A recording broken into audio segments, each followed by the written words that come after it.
Here it is, a vacuum in space. Space is a far better vacuum than anything we've been able to create in our laboratory. The vacuum of space. Vacuum, verb, suction from a higher pressure to a lower pressure. Gases tend to fill up all available space and get comfortable. The vacuum of space. That's usually out to the walls of some solid container, or as far as gravity will allow, like an atmosphere.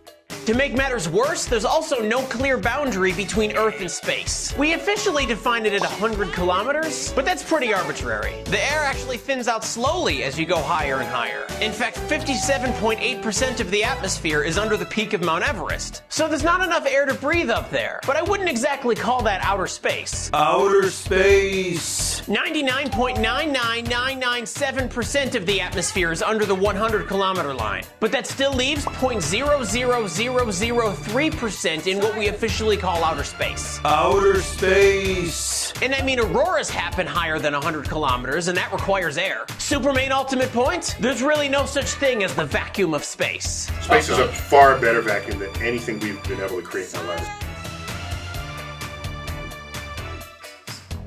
But on the equator, you're going about 1,000 miles an hour in a circle every day.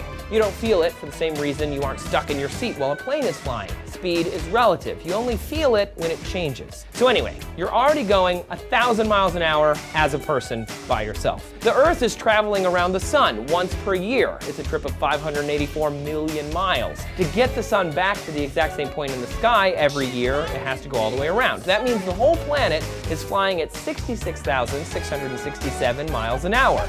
As a planet, on top of your 1,000 miles an hour. You get where we're going? Then zooming out further, we are all tied to the movement of the sun. The sun is flying through our galaxy with all of its planets tucked into its gravity. Scientists determined the sun is moving toward other stars at around 45,000 miles per hour. We're also moving up relative to the galactic disk at about 15,700 miles an hour. We're not going to fly out of the galaxy, by the way. The gravity of all those other stars is going to slow us and then pull us back down in the next 14 million years. We'll get to that later.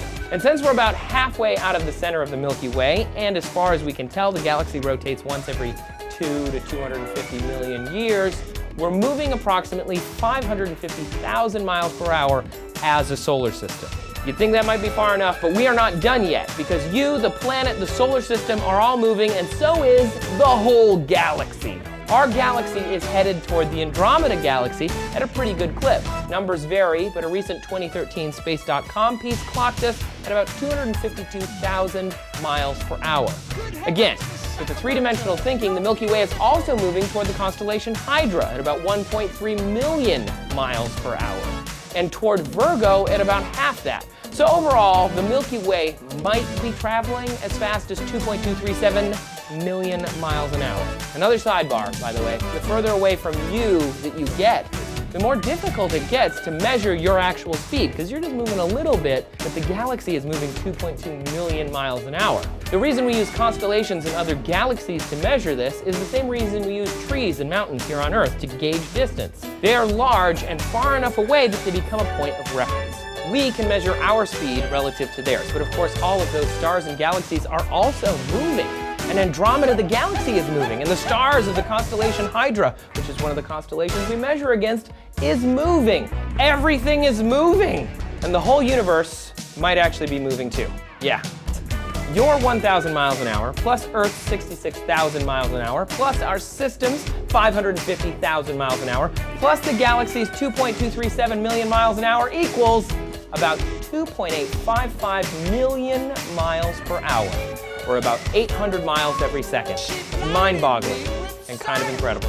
The reason you're not clinging to the ground with fright right now is because, again, speed is relative. You are not feeling it because we're all on this supersonic journey jet together. Us and all the stars in the galaxy.